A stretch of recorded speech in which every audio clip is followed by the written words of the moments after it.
Hey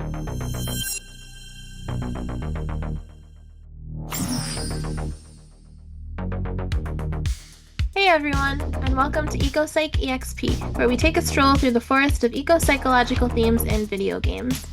My name is Casey, and I'm a doctoral candidate at Brilliance Graduate Institute. Thanks so much for joining me. My core message is that video games can and do foster empathy and combat apathy and doomism. I love video games, and I see them as a force for so much good, and I hope that this always comes through in my videos.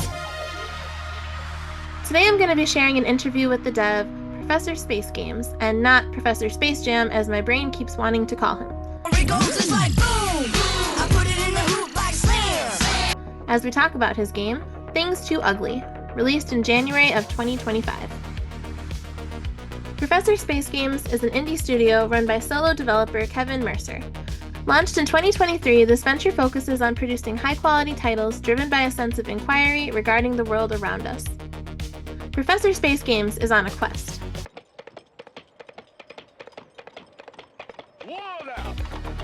According to the website, video games have the power to entertain, educate, and motivate, and that's why creating games that are not just fun to play, but also leave a lasting impact on players is so crucial.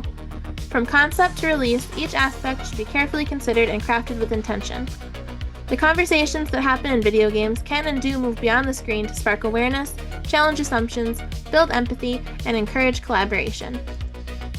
Each of those things, in turn, can influence and shape our collective future. Set against the Mississippi River in 1986. I can feel it. 86, baby. Things Too Ugly twists experimental narratives within a challenging puzzle game. Wielding retro technologies, nostalgic aesthetics, and environmental horror, Things Too Ugly delivers a tense, interactive story. In your antiquated workspace, you navigate instruments and sift through documents illuminated by the incandescent bulb of a desk lamp and the moonlight. Static crackles through tunes playing on a portable radio as you parse data. Unusual diagrams and photographs draw you in as you cull eerie details from archived files. Urgency mounts in the small hours. Your supervisor, looming via intercom, leads you through a long-buried episode from the company's past. Equipped with GPS, encoder device, and more, can you reckon with what lays bare on your desk? Will you set right a decades-old wrong? I first asked him, the company name TEREBRO Inc. feels loaded. Terebro comes from Latin, meaning to bore through, or to drill and pierce.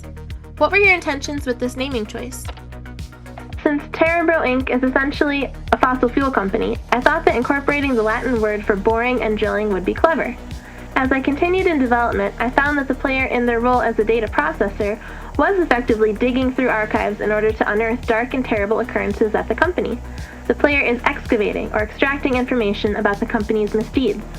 The single-session gameplay without saves creates a feeling of urgency and immediacy.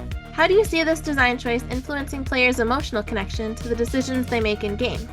By asking players to complete Things Too Ugly in a single setting, you feel the weight of every choice because there's no going back. Was that structure meant to echo how, in the real world, we don't get unlimited chances to intervene when something's been harmed?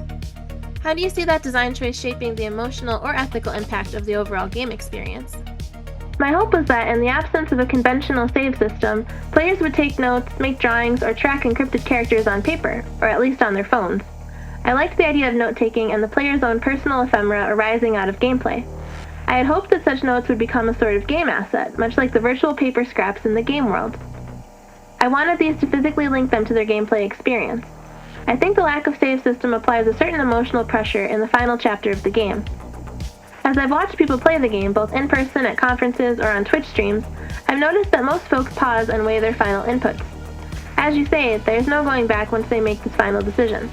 I think that because this final decision is entered into a virtual computer terminal, it's tied up with the banal and quotidian tasks many complete in their jobs. The dreaded, over-engineered email responses, accepting or rejecting a meeting invitation, clicking to join a video call. We love to joke about these things. I'm thinking of the "how your email found me" memes.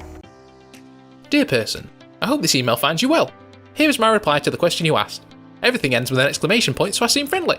Here is one sentence ending in a full stop to show that I am not unhinged. Many thanks, Ryan. But what if hitting return yielded some extremely important, perhaps disastrous result? Foregoing a conventional save system makes such an event final. As players sift through documents and Things Too Ugly, they're not just uncovering secrets, they're quietly witnessing the aftermath of harm. Poisoned rivers, disturbed habitats, altered life. There's something powerful about making players piece that together themselves.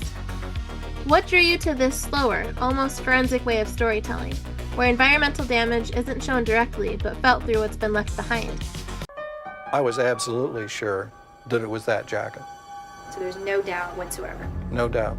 The examination of the plaid shirt by the FBI was exceptional. We've never seen or heard of this before. This was a new process to us. What I couldn't tell was who the bank robber was, but what I could tell was the jacket robbed the bank. What inspired this narrative style, and do you feel it encourages deeper reflection compared to more straightforward storytelling? I was drawn to a slow, forensic pace because I felt it offered a way of storytelling which would hopefully not feel excessively didactic, but instead allow room for some reflection. I wanted to provide players time to investigate, triangulate puzzle solutions, and enjoy the setting. The player is confronted with odd and unsettling imagery, then works to determine how such oddities arose. These effects, the left behind portions, are like the remnants of environmental disaster or the impacts of climate change. I set out to create a narrative which illustrates outcomes of disasters, rather than spectacular disasters themselves. The title, Things Too Ugly, seems to ask players to confront truths they might rather ignore. How do you view the importance of addressing unpleasant realities through interactive media? I think it is a key responsibility of all media to address and interrogate unpleasant realities in ways large and small.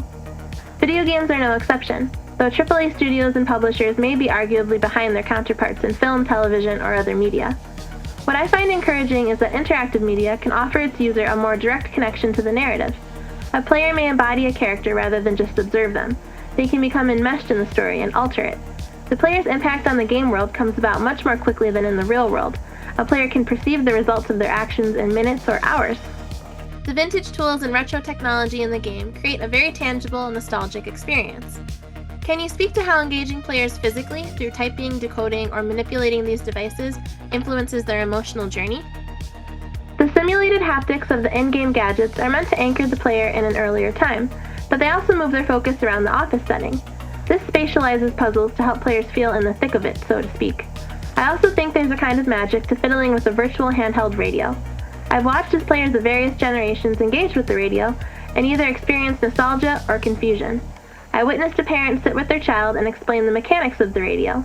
This was a gameplay experience I couldn't have anticipated, but it was incredibly rewarding for me.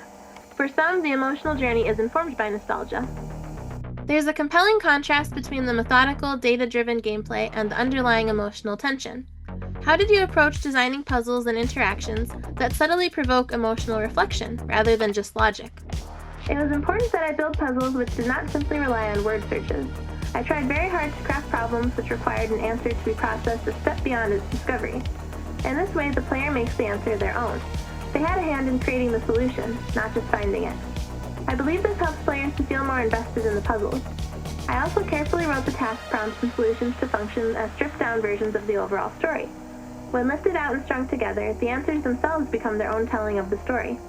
My intention was that the game would become paced by the player's understanding. Assembling a correct answer means unearthing a narrative beat, which is also meant to keep the player invested.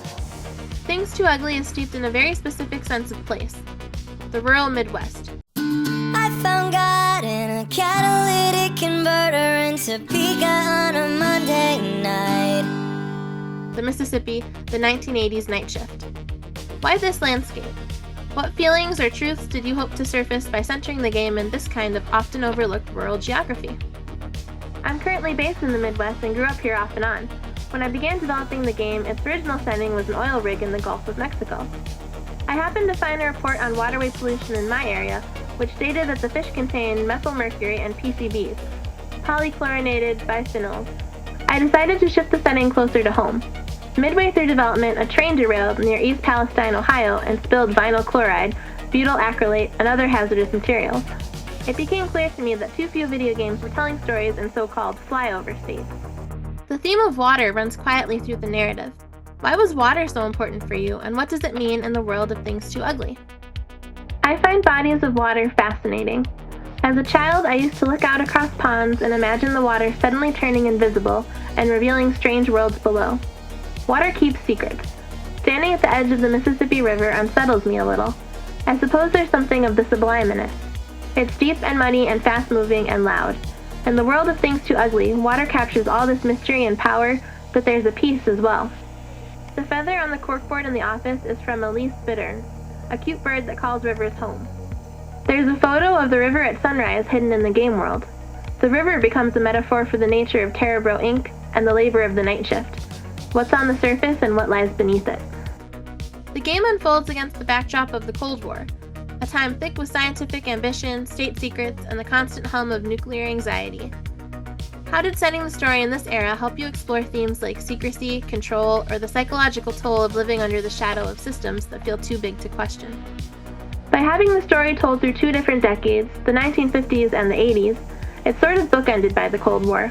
I felt there was an opportunity to use surveillance and encryption to a nearly absurd degree. Employees are sequestered and made anonymous to one another. The most sensitive positions are assigned to the night shift to avoid their crossing paths with other employees. These security protocols are pretty robust and kind of comical, but also a little plausible given the era.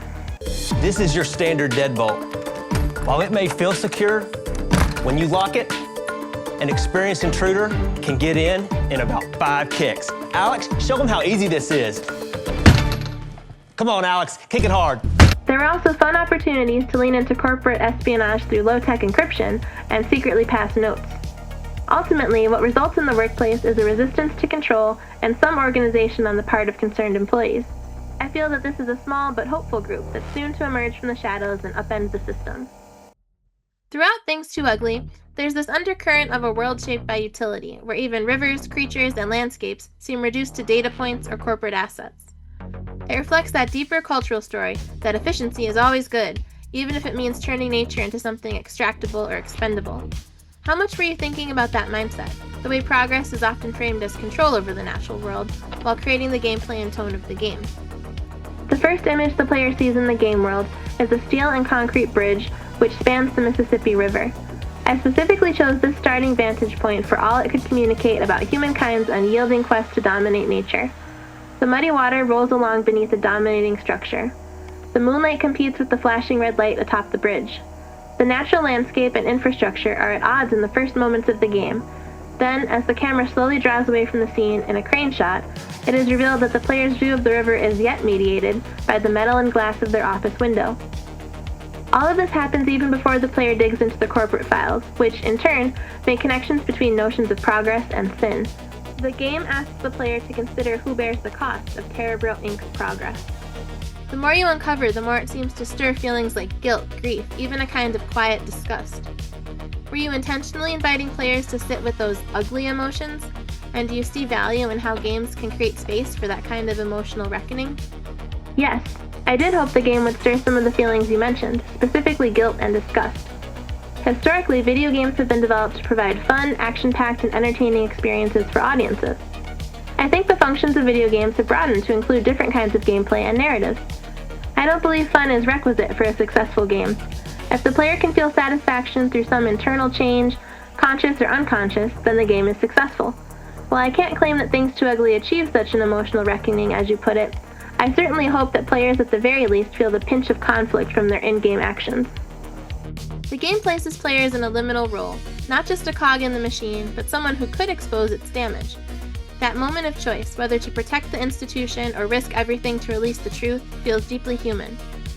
Were you hoping players would reflect on their own relationship to systems of power, and what it means to break from them in service of something more life-giving or honest? Yes, I absolutely wanted players to reflect on their own relationships to systems of power. The end of the game has the potential to become an act of resistance or a protection of the status quo. I hope that players consider what they may be willing to risk in the face of meaningful change. Who do we serve?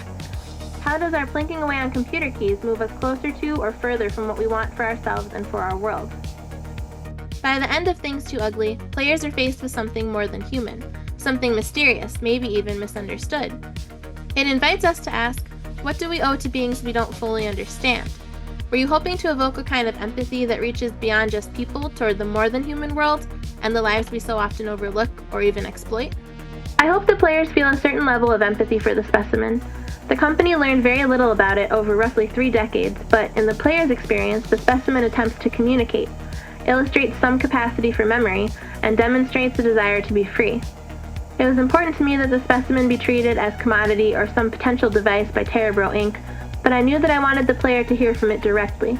Its voice is a synthesis of various human characters and sounds decidedly creepy, yet it pleads with the player. In 1959, it speaks through Watershed, a character who becomes collateral damage in favor of the company's protection. Human and specimen alike are lost to TEREBRO Inc.'s scheming. The choice to release or contain the specimen feels like more than a plot decision. It feels like a test of values.